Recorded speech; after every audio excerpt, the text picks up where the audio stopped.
Isang magandang araw mga boss amo. Nakumpleto na nila Kandula ang bakunang 5-in-1 at anti-rabies. Kaya naman oras na para sa training exercise sa tamang paglalakad gamit ang leash. Aalamin ko kung sa anong mga bagay siya takot at kung ano ang asal niya sa ibang tao at sa ibang hayop sa paligid.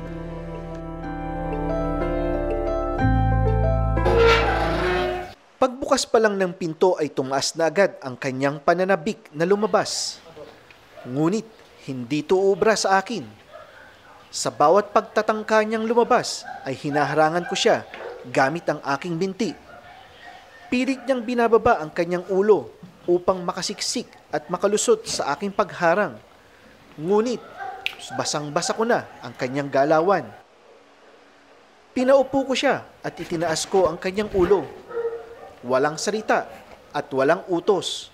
Ang gusto ko lang ay ilihis ang kanyang utak sa pagpupumilit na lumabas at mag-focus sa kung ano ang gusto kong mangyari.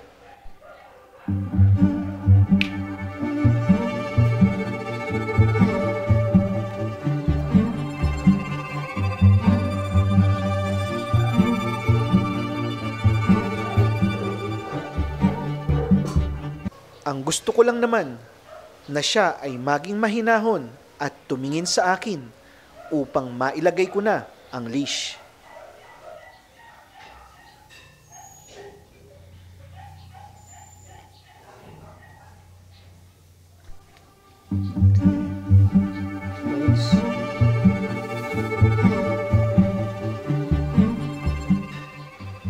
Nailagay ko na ang leash sa leeg ni Lakan. Ngunit hindi ibig sabihin na kapag nakalagay na ang leash ay pwede na siyang kumaripas ng takbo palabas. At sa kanyang pagtatangka ay dito niya unang naramdaman ang leash pressure. At dito ko rin narinig ang unang iyak ni Lakan.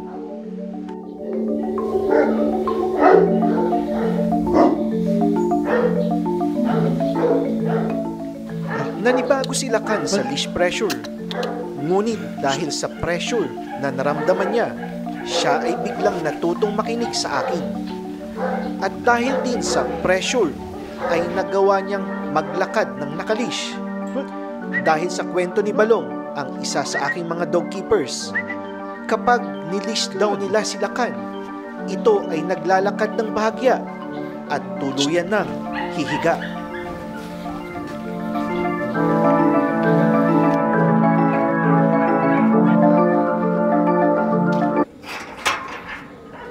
Natin kung lalabas siya.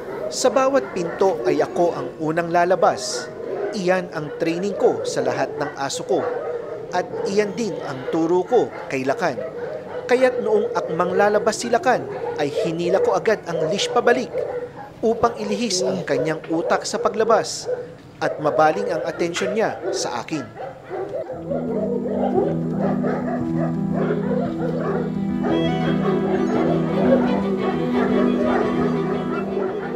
Makikita sa body language ni Lakan na siya ay masaya.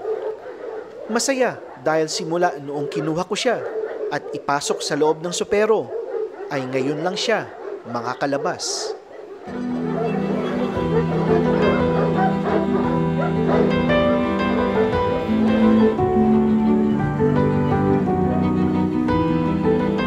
Wapo, no? Ganda ng top line, no? Kanan. Hanggang.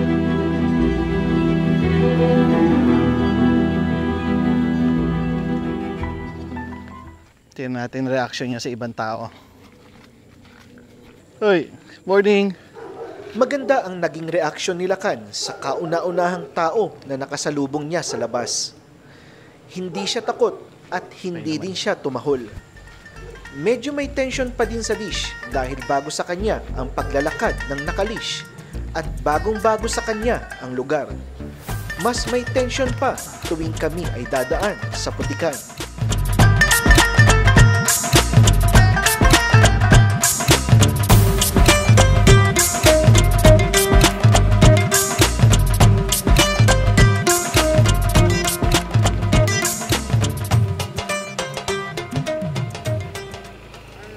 May nakasalubong din kaming nakamotor. Hindi siya Nangahabol pa. tumahol, ngunit akmang susugurin niya ito pagdaan ng motor. Isang ugali na nakita ko sa kanyang tatay na walang tahol, kundi sunggab agad. Hindi obra sa akin ang ganitong ugali, kaya't pinasid ko agad siya upang siya ay huminahon. Morning! Boy, that must be a very special dog. Yeah, Just one. Kangal. Kangal. Turkish. 4 months old.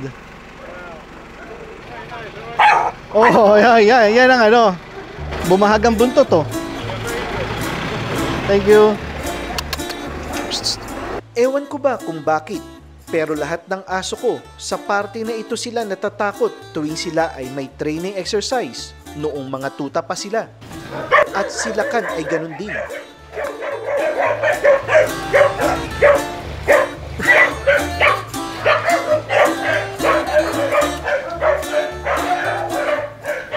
So far so good sila Kandula.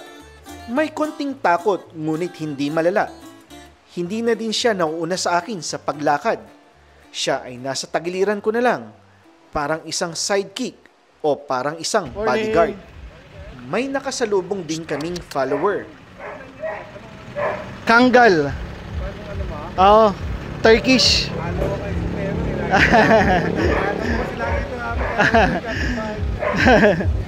Pero dito talaga ako na-impress. Wala siyang katakot-takot sa tunog ng musika na parang Pupuntahan kulog. pa niya, no? Sarip na lalayon, pupuntahan pa eh. Yan ang aso. Oh, di takot oh. Ganda ng confidence oh. Jogging.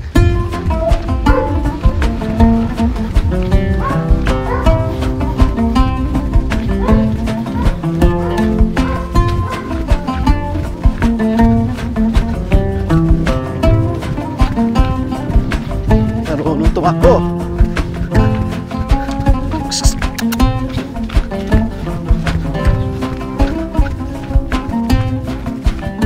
Pwede na isama to sa malalaki. Yun, may pusa. Morning. Ano eh, bata pa. Wala rin siya reaction sa pusa. Oh. Hindi niya pinapansin. Oh, walang reaction.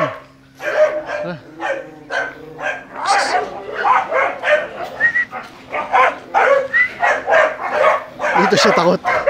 Oh. Oh.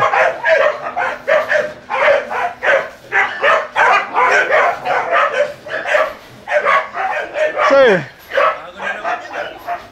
Kangal. Turkish Kangal. Yan ba yun sa kaibigan mong Chinese? Oo. Maganda ang ano, hindi matatakotin.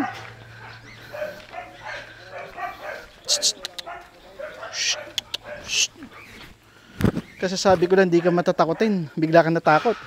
Successful ang unang paglalakad nila Kandula sa labas. Buo ang loob niya.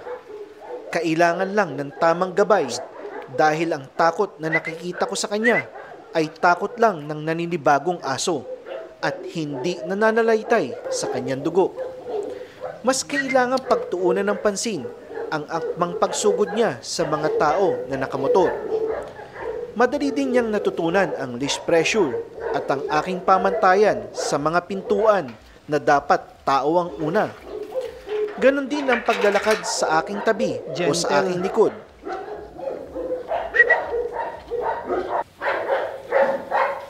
Pagkabalik niya sa kanyang cage ay binigyan ko Yun. kaagad siya ng malinis na tubig upang mapawi ang kanyang uhaw sa mahigit na 30 minuto ng kanyang training exercise. Buo pa rin ang ngipin ah. May bawas na sir. Ito, wala na. Na-stress siya eh. Yeah, good. Good boy.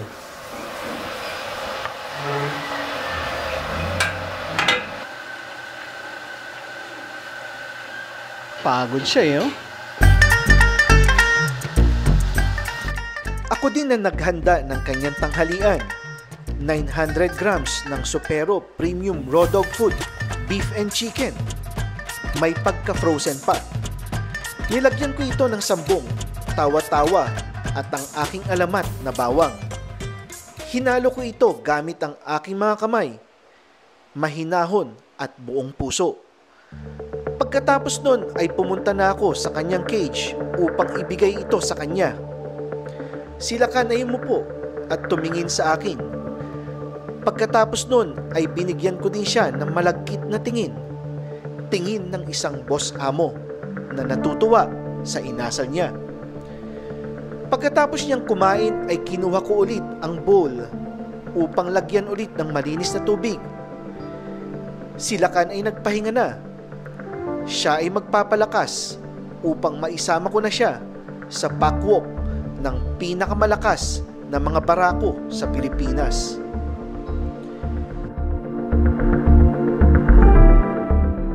Yun lang po sa ngayon at maraming salamat sa panonood.